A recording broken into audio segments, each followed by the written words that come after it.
नमस्कार दोस्तों, ओम नमः शिवाय। दोस्तों 29 अप्रैल 2024 को वैशाख के महीने का पहला सोमवार आ रहा है। दोस्तों इसी दिन किया जाने वाला पंडित जी द्वारा बताया गया 5 कनेर के फूल वाला उपाय आप लोगों को जरूर करना चाहिए, क्योंकि दोस्तों यह एक ऐसा उपाय है जो कि इस उपाय को करने के बाद दोस्तों आपको पूरे कोई और उपाय को करने की जरूरत नहीं है, क्योंकि सबसे बड़ा और सबसे नया यह उपाय पंडित जी ने अपनी अभी की सीहोर की कथा में ही आया है। मैं जिस उपाय को आज हम आपको बहुत अच्छे से समझाने वाले हैं, इस वीडियो को देखने के बाद इस उपाय को समझने के लिए आपको कोई और वीडियो को देखने की जरूरत नहीं पड़ेगी। तो चलिए दोस्तों उपाय को शुरू करते हैं। देखिए यह दिन इतना खास होता है, इतना महत्वपूर्ण होता है। देखा है कभी कभी बड़े बड़े पूजा पाठ अनुष्ठान से जो मनोकामना पूर्ण नहीं होती, अप्रैल वैशाख के सोमवार के दिन एक छोटे से उपाय करने से ही आपकी मनोकामना पूर्ण हो जाती है। और बहुत सारे लोगों ने इस उपाय को किया भी है और उनको इस उपाय को करने का फल भी जरूर मिला है। अगर आप लोग भी इस उपाय को उन अप्रैल वैशाख के सोमवार के दिन करना चाहते हैं तो आप इस उपाय को पहले अच्छे से समझ लेना, सुन लेना, उसके बाद करना। आपको इस उपाय का फल जरूर मिलेगा और इस उपाय को करने से आपके घर में चाहे किसी भी तरह की दैहिक और समस्या क्यों न चल रही हो, आपको उस कारण भी नहीं पता है कि भाई यह समस्या किस कारण से चल रही है, उसका भी कुछ कारण हो सकता है। जैसे पितृ दोष हो सकता है या किसी भी तरह का मंगल दोष भी हो सकता है, और भी बहुत तरह के दोष होते हैं, कुछ भी हो सकता है। पर आपको इस उपाय को करने के लिए अपने दोष को पता लगाने की भी जरूरत नहीं है। 29 अप्रैल वैशाख के सोमवार के दिन इस 5 कनेर के फूल वाला उपाय को आप लोगों को कर लेना है। यह एक ऐसा है जिस उपाय को अगर किसी विशेष दिन पर किया जाए तो भाई उस विशेष दिन का जो है वह तो हमें मिलता ही मिलता है, पर हमने उस दिन पर इस 5 कनेर के फूल वाले उपाय को किया है तो हमें उससे भी बड़ा फल मिलता है, और फल बहुत जल्दी मिलता है, क्योंकि आप इस उपाय को बहुत ही बड़े और विशेष दिन पर कर रहे हो। क्योंकि 29 अप्रैल 204 को वैशाख के महीने का पहला सोमवार बहुत ही ज्यादा बड़ा होता है। इसीलिए दोस्तों आज की इस वीडियो में हम आप लोगों को 5 कनेर के फूल वाला उपाय समझाएंगे, जिस उपाय को करने से अगर आपकी किसी भी तरह की मनोकामना नहीं पूर्ण है, किसी भी तरह की दैहिक और परेशानी है, या तरह की आपके जीवन में जो है रोग और परेशानी चल रही है, तो भी आप लोगों को इस 5 कनेर के फूल वाले उपाय को जरूर करना चाहिए, क्योंकि यह उपाय आपकी पूरी जिंदगी भी बदल सकता है अगर आप इस उपाय को पूरे मन और विश्वास से करते हैं। तो चलिए दोस्तों समझते हैं कि इस 5 कनेर के फूल वाले उपाय को आखिर आपको करना कैसे है, किसको करना है, किस दिन करना है और किस समय पर करना है। तो सबसे पहली बात यहाँ पर यही निकल है कि इस 5 कनेर के फूल वाले उपाय को किस व्यक्ति को करना है। क्या घर के सभी सदस्यों को करना है या घर में से किसी एक सदस्य को करना है? तो देखिए इस वाले उपाय को जरूरी नहीं है कि घर के सभी सदस्य करें। अगर घर से कोई एक सदस्य अपने पूरे घर परिवार के लिए यह उपाय करना चाहता है तो वह घर की बड़ी माताओं बहनों में से कोई भी एक माता बहन इस वाले उपाय को कर सकती है, पर ऐसा जरूरी नहीं है। अगर घर में सभी सदस्यों की कुछ कुछ मनोकामना है, कुछ कुछ दैहिक और परेशानी है जो कि अपने लिए मांगना चाहते हैं भगवान शिव जी से, तो भाई आप इस 5 कनेर के फूल वाले उपाय को सिर्फ अपने लिए भी कर सकते हो। कि मतलब आप घर में से अगर सभी सदस्य भी इस उपाय को अलग अलग करेंगे तो आपको सबको अलग अलग इस उपाय का फल में मिलेगा। पर अगर घर में से कोई एक मुख्य सदस्य इस उपाय को करेगा तो उसके पूरे घर परिवार को इस उपाय को करने का फल मिलेगा। अगर आप इस उपाय को अपने घर परिवार की सुख और शांति के लिए करते हैं तो क्योंकि दोस्तों यह दिन बार बार नहीं आता है। 29 अप्रैल 2024 को वैशाख के महीने का पहला सोमवार, इस मौके को अपने हाथ से आप लोगों को नहीं जाने देना चाहिए। अब बात करते हैं कि यह उपाय आपको करना समय है सुबह के समय करना है कि शाम के समय करना है। तो देखो इस उपाय को विशेष रूप से अगर आप पूछो तो सुबह के समय करना है। अगर किसी कारणवश आपने पूरी कोशिश करी और कुछ काम आ गया, आप सुबह नहीं कर पाए, तो फिर दूसरा जो आपके पास समय होगा वह होगा शाम का समय, प्रदूषक का समय। इस समय भी आप लोग इस वाले उपाय को कर, पर मुख्य कोशिश आपकी सुबह के समय की होनी चाहिए। अब उसके बाद में दोस्तों, इस उपाय को किस समय लेकर किस समय के बीच में करना है, तो देखो, सुबह अगर आप उपाय को करते हो तो जितना जल्दी हो सकता है उतना जल्दी आप उपाय को करने की कोशिश करना। बाकी 10 बजे तक भी अगर उपाय करोगे तो भी कोई दिक्कत वाली बात नहीं है,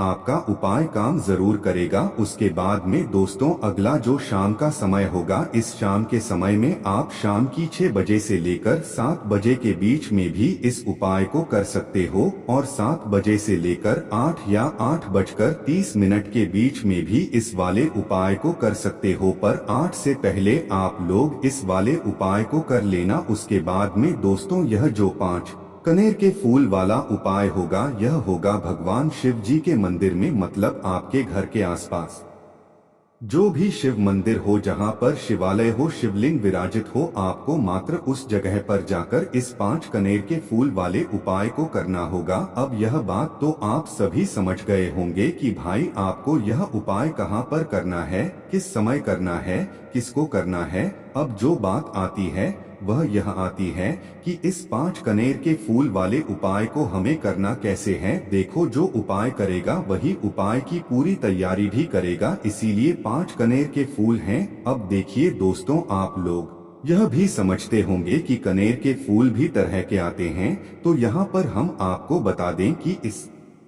उपाय में सिर्फ पीले कनेर के फूलों की आपको आवश्यकता पड़ेगी, और यह फूल आपको बहुत आसानी से मिल जाएंगे, किसी के घर में भी हुए मिल जाएंगे, और ऐसे रोड पर, रास्ते पर भी लगे हुए मिल जाएंगे, जहां पर आपको ज्यादा मात्रा में इस पेड़ में फूल देखने के लिए मिल जाएंगे, जो कि पीले कनेर के फूल होंगे। और इस उपाय में भी आपको पीले कनेर के फूल ही लेना है। कितने लेना है? 5 फूल लेना है, 5 से ज्यादा नहीं ले सकते हो, क्योंकि उपाय में 5 ही स्थानों पर आपको यह फूल चढ़ाना है। अब यह 5 पीले कनेर फूल जैसे ही आप लोग ले लेते हो, देखो, अगर आपको सुबह सुबह जल्दबाजी में मतलब फूल मिले, तो आप एक दिन पहले भी अपने घर में मतलब 5 कन्ने के फूलों को लाकर रख सकते हो। बाकी अगर सुबह सुबह ताज़ा फूल मिल जाए तो और अच्छी बात है। बाकी शाम के समय अगर आप लोग कर रहे हो उपाय, तो पहले ही तोड़ कर रखना, क्योंकि शाम के समय फिर फूल नहीं तोड़ सकते, इसलिए इस बात का भी आप लोग ध्यान रखना। तो जैसे ही आपके 5 कनेर के फूल तैयार हो जाते हैं, 5 कनेर के फूल तैयार करने के बाद क्या हम सीधा उपाय को के लिए जा सकते हैं? नहीं, पहले आपको इस बात का ध्यान रखना है कि उपाय को शुद्धता का आप लोग विशेष रूप से ध्यान रखें। उसके बाद में सीधा आप लोगों को 5 कनेर के फूल लेकर नहीं जाना है, उपाय को करने के लिए नहीं जाना है। उससे पहले आपको कुछ पूजन सामग्री भी अपने साथ में जरूर रखना है, क्योंकि जब भी हम कोई उपाय करते तो हमें कभी भी यह नहीं दर्शा चाहिए भगवान के सामने कि हम आपके पास आए हैं तो सिर्फ अपने फायदे के लिए है, अपने उपाय को करने के लिए आए हैं, बाकी हम ऐसे नहीं आते। तो इसीलिए यह बात मतलब भगवान के सामने ना जाहिर हो, इस वजह से आप लोगों को मात्र करना यह होता है कि उपाय को करने के साथ साथ में पूजन कुछ सामग्री भी अपने साथ में जरूर लेकर जाया करो, भले ही वह कम से कम 1 लोटा जल ही क्यों ना हो, 1 दीपक ही क्यों ना हो। तो जो लोग प्रतिदिन शिवजी के मंदिर जाते हैं, पूजन सामग्री लेकर जाते, अर्चना करते हैं, भाई उनके लिए कोई अलग से बात नहीं है, वह अपनी वैसे ही पूजन सामग्री लेकर जाएं, उपाय को करें ना। और बाकी जो सिर्फ उपाय को कर रहे हैं, वह कम से कम 1 लोटा जल सुबह सुबह अपने साथ में लेकर जाएं और इस उपाय की सामग्री को लेकर जाएं। उसके बाद शाम के समय की बात करें तो 1 गोलबी का शुद्ध देसी गाय का घी का अपने साथ दीपक लेकर जाएं, क्योंकि शाम के समय तो आप जल चढ़ा नहीं सकते। तो 1 गोल भी शुद्ध देसी घी का आटे का दीपक तैयार करके लेकर जाएं। और अपने उपाय की सामग्री लेकर अपने घर के ही पास में जो शिव मंदिर हो, शिवालय हो, जहाँ पर शिवलिंग विराजित हो, वहाँ पर आप लोग पहुँच जाएं। वहाँ पर पहुँचने के बाद दोस्तों आप लोगों को क्या करना है, मात्र यह करना है कि जैसे ही शिवाजी के मंदिर में आप जैसे ही प्रवेश कर जाते हो, चाहे सुबह इस उपाय कर रहे हो चाहे शाम को कर रहे हो, दोनों समय नहीं करना है, किसी भी एक समय को चुनकर उस समय आप लोगों को यह वाला उपाय इस 29 अप्रैल वैशाख के सोमवार को करना है। तो उसके बाद में सबसे पहले आपको भगवान शिव जी के दर्शन करना है। जाते से ही उपाय नहीं लग जाना है, पहले भगवान शिव जी के सामने हाथ जोड़ना है, उनके दर्शन करना है और उसके बाद में भगवान शिव जी के मंदिर के अंदर प्रवेश करके आप अपने साथ में जो सबसे पहले एक लोटा जल लेकर आए होंगे, अगर सुबह के समय उपाय कर रहे हैं तो एक लोटा जल तो आप जरूर लेकर जाएंगे। भाई सबसे पहले जाकर आपको एक लोटा जल चढ़ाना है। उसके बाद में जो भी आपकी पूजन सामग्री है उसका जीवन हमेशा के लिए सिद्ध हो जाता है। पूज्य गुरु जी का यह वाला उपाय बहुत ही ज्यादा खास हो चुके, जरूर कीजिएगा। आपको दूसरे नंबर का जो फूल है कनेर का, वह है मतलब कार्तिकेय जी वाले स्थान पर समर्पित कर देना है। उसके बाद में तीसरे नंबर का जो कनेर का फूल है या आपको माता अशोक वाले स्थान पर समर्पित करना है, जो स्थान के बिल्कुल बीचों बीच में होता है, जो शिवाजी की सबसे छोटी बेटी जी का स्थान होता है। ठीक है, तो खिला हुआ भाग शिवलिंग की तरफ ही करना है और डंडी का भाग पीछे वाला भाग फूल का वह जलाधारी की तरफ ही करना है। इस तरीके से आपको जलाधारी के बिल्कुल बीचों बीच में यह तीसरे नंबर का फूल समर्पित कर देना है माता अशोक सुंदर जी वाले स्थान पर। ठीक है, उसके बाद में दोस्तों चौथे नंबर के फूल की अगर बात करें तो यह चौथे नंबर का फूल आपको जो है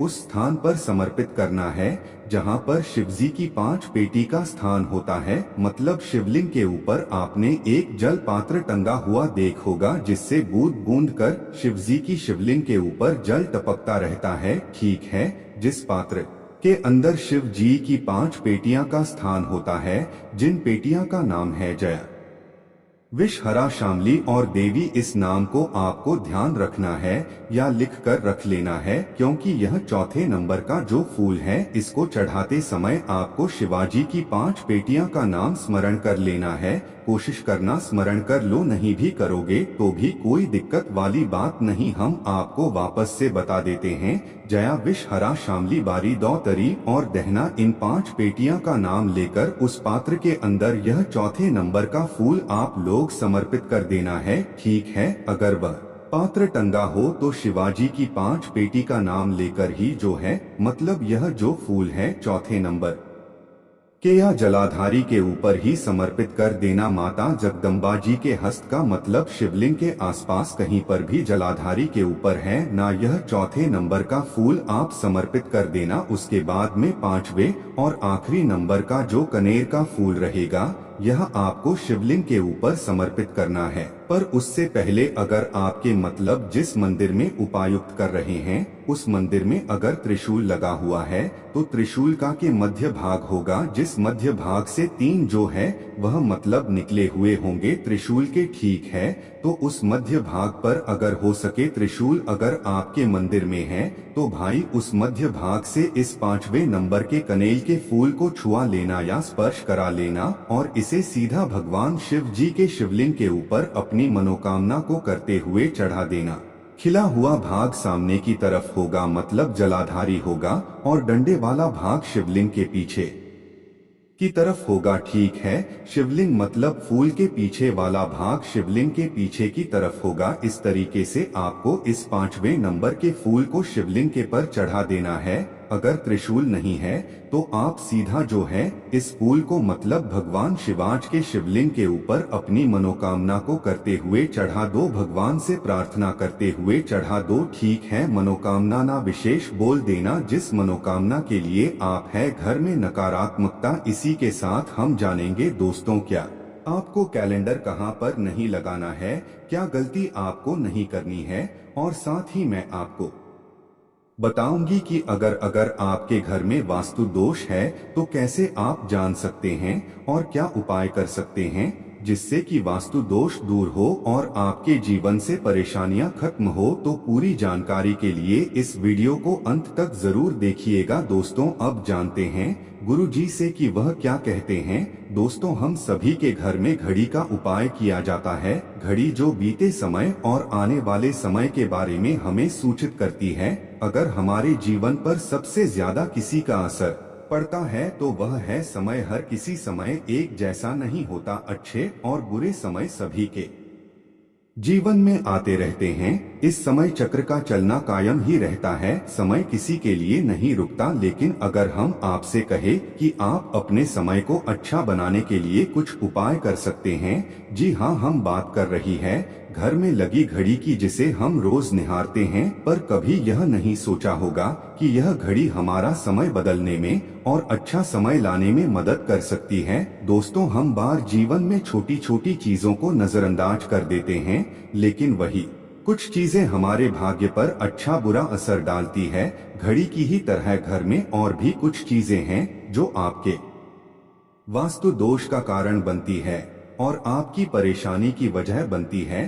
तो आइए पहले जान ले क्या आपको अपने घर में वास्तु दोष के बारे में कैसे पता लगता है और किस तरह से आप बड़ी ही आसानी से इसे कर सकते हैं। दोस्तों वास्तु शास्त्र के अनुसार किसी भी घर में वास्तु दोष होने से सुख शांति और पारिवारिक उन्नति में बाधा पैदा होती है। वास्तु दोष के कारण पनपने वाली नकारात्मक ऊर्जा से व्यक्ति के भाग्य पर बुरा असर पड़ता है। साथ ही घर के लोगों को कई तरह की परेशानियों का सामना करना पड़ता है। दोस्तों शास्त्रों के अनुसार अगर हम यह छोटे मोटे उपाय कर ले तो अपने घर नेगेटिव जी से छुटकारा पा सकते हैं। तो आइए जानते हैं, लेकिन उससे पहले दोस्त आपसे रिक्वेस्ट है कि वीडियो को लाइक, चैनल को सब्सक्राइब कर दे। धन्यवाद। वीडियो के अंत तक बने रहने के लिए। मिलते हैं अगले वीडियो में। धन्यवाद।